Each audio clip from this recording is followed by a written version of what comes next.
Assalamualaikum warahmatullahi wabarakatuh. Halo semuanya, perkenalkan nama saya Mary Astuti dari kelas Sosiologi C mata kuliah Pendidikan Kewarganegaraan dengan NIM 5012111088. Di sini saya akan membahas tentang penegakan hukum yang berkeadilan. Penegakan hukum adalah proses dilakukannya upaya untuk tegaknya atau berfungsinya norma-norma hukum secara nyata sebagai pedoman perilaku dalam lalu lintas atau hubungan-hubungan hukum dalam kehidupan bermasyarakat dan bernegara. Ditinjau dari sudut subjeknya, penegak hukum itu dapat dilakukan oleh subjek yang luas dan dapat pula diartikan sebagai upaya penegakan hukum oleh subjek dalam arti yang terbatas atau sempit. Dalam arti luas, dan proses penegakan hukum itu melibatkan semua subjek hukum dalam setiap hubungan hukum. Maksudnya siapa saja yang menjalankan aturan normatif atau melakukan sesuatu yang tidak melakukan sesuatu dengan mendasarkan diri pada norma aturan hukum yang berlaku, berarti dia menjalankan aturan menegakkan aturan hukum. Dalam arti sempit, dari segi subjek itu, penegakan hukum itu hanya diartikan sebagai upaya aparatur penegakan hukum tertentu untuk menjamin dan memastikan bahwa suatu aturan hukum berjalan sebagaimana seharusnya. Dalam memastikan tegaknya hukum itu, apabila diperlukan, aparatur penegak hukum itu diperkenakan untuk menggunakan daya paksa. Penegakan hukum objektif. Seperti disebut di muka, secara objektif norma hukum yang hendak ditegakkan mencakup pengertian hukum formal dan hukum material. Hukum formal hanya bersangkutan dengan peraturan perundang-undangan yang tertulis, sedangkan hukum material mencakup pula pengertian nilai-nilai keadilan yang hidup dalam masyarakat. Dalam bahasanya, itu misalkan kadang-kadang orang membedakan antara pengertian penegak hukum dan negara keadilan, tanda titik. Di mana antara pengertian penegak hukum dan negara keadilan, penegak hukum dapat dikaitkan dengan pengertian law enforcement dalam arti sempit, sedangkan penegak hukum dalam arti luas, dalam arti hukum material, diistilahkan dengan mencegahkan keadilan. Dalam bahasa Inggris juga terkadang dibedakan antara konsepsi court of justice atau pengadilan keadilan. Bahkan dengan semangat yang sama pula, Mahkamah Agung di Amerika Serikat disebut dengan istilah Supreme Court of Justice. Pengertian penegak hukum menurut para ahli. Pertama, menurut Sergiono Suekanto, adalah kegiatan menyelesaikan hubungan nilai-nilai yang terjabarkan dalam kaidah-kaidah, pandangan-pandangan yang mantap dan mengenjawantahkannya dalam sikap, tindak sebagai serangkaian penjabaran nilai tahap akhir untuk menciptakan kedamaian pergaulan hidup. Kedua, menurut Satjipto Raharjo, penegak hukum merupakan penegak ide-ide atau konsep-konsep tentang keadilan, kebenaran, kemanfaatan sosial, dan sebagainya. Ketiga, menurut Van Apeldoorn, penegak hukum adalah peraturan yang menghubungkan manusia dalam kehidupan bermasyarakat. Keempat, menurut Plato, penegak hukum adalah aturan yang disusun berdasarkan banyak pertimbangan agar tersusun sebagai mungkin dan tertata, karena aturan yang sudah dibuat akan digunakan untuk menjalankan kehidupan bernegara. Aparatur penegak hukum. Aparatur penegak hukum mencakup pengertian mengenai institusi penegakan hukum dan aparat penegak hukum.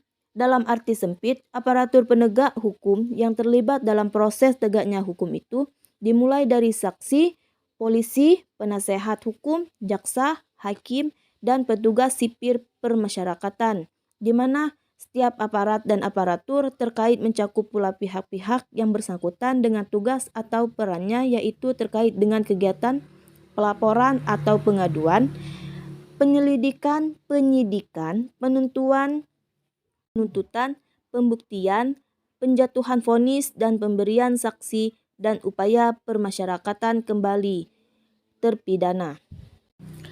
Alasan diperlukan penegak hukum yang berkeadilan di Indonesia. di mana penegak hukum bertujuan untuk mewujudkan peraturan demi terwujudnya ketertiban dan keadilan masyarakat.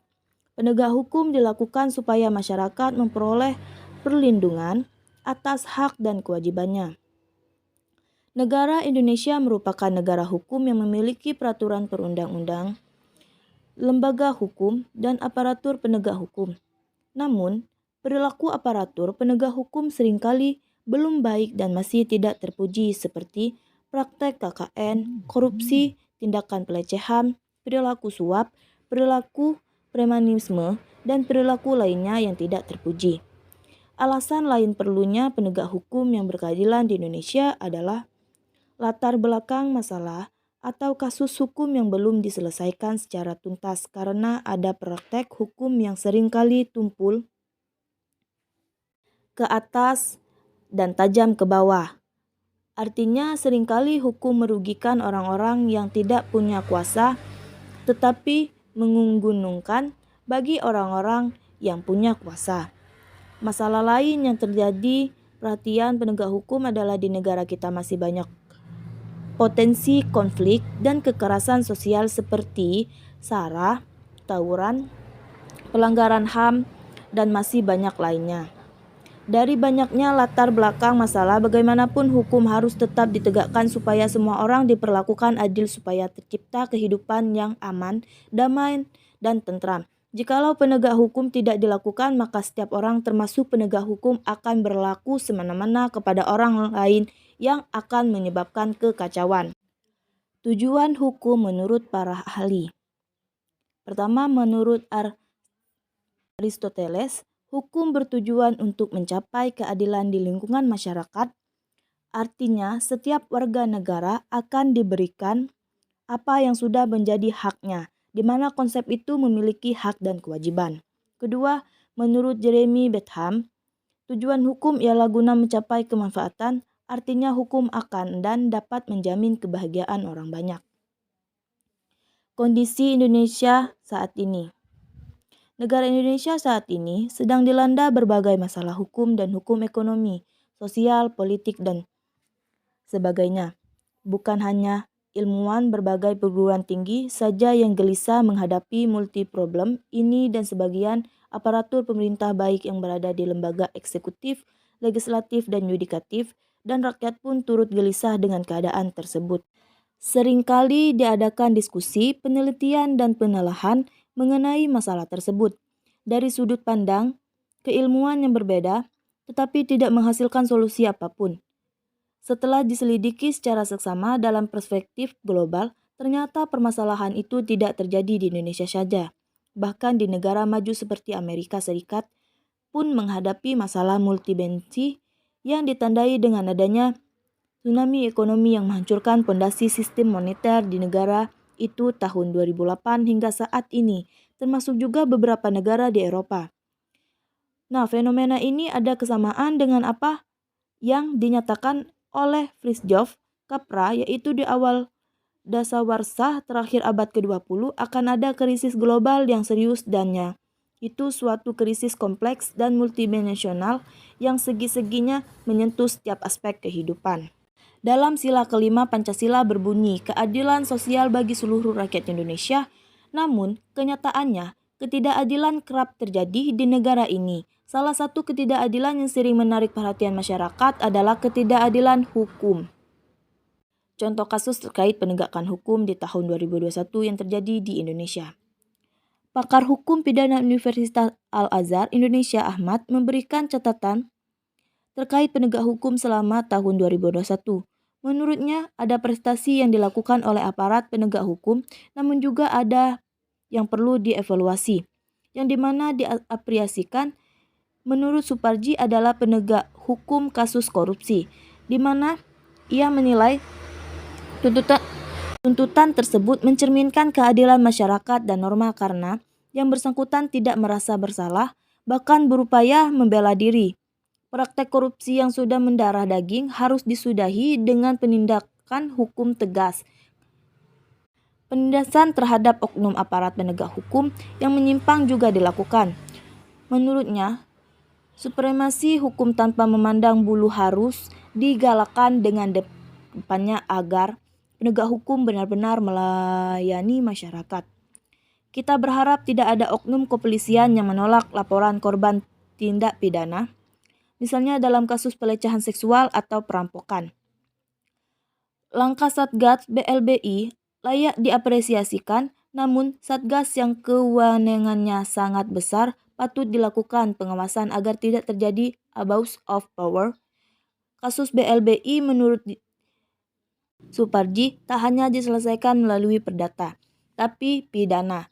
Jika hanya diselesaikan lewat perdata, maka sama halnya mengkerdilkan masalah dan melalui nurani hukum karena kasus ini sangat kental nuansanya pidananya. Tuturnya selain itu, ia juga menjelaskan hal yang patut menjadi evaluasi para penegak hukum. Suparji mencontohkan kasus mafia tanah yang belum bisa surut. Terlebih, komponen sudah banyak dengan kerugian yang sangat besar.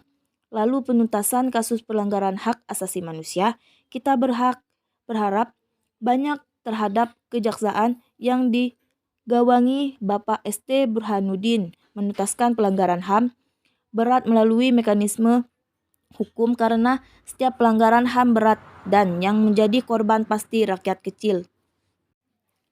Hal yang dapat dilakukan sebagai mahasiswa dalam mewujudkan dan mengimplementasikannya. Menurut saya, hal yang dapat dilakukan mahasiswa dalam mewujudkan dan mengimplementasikan penegak hukum itu dalam literatur ilmu politik, dan mahasiswa merupakan salah satu aktor yang dapat digolongkan ke dalam pressure group atau kelompok penekan, di mana mahasiswa itu merupakan aktor penting dalam perubahan-perubahan sosial dan politik. Sejarah perubahan politik besar di negeri ini selalu diwarnai oleh peran mahasiswa yang sangat menonjol, serta secara kelembagaan politik, mahasiswa memang bukan aktor politik yang lembaga secara mapan. Tetapi di samping itu, unsur-unsur kekuatan politik mahasiswa tidak ajak karena mahasiswa selalu datang dan pergi dengan wajah baru dan satu generasi ke generasi. Di mana kita mahasiswa itu kedepannya harus berani melakukan hal yang mengenai penegak hukum di Indonesia.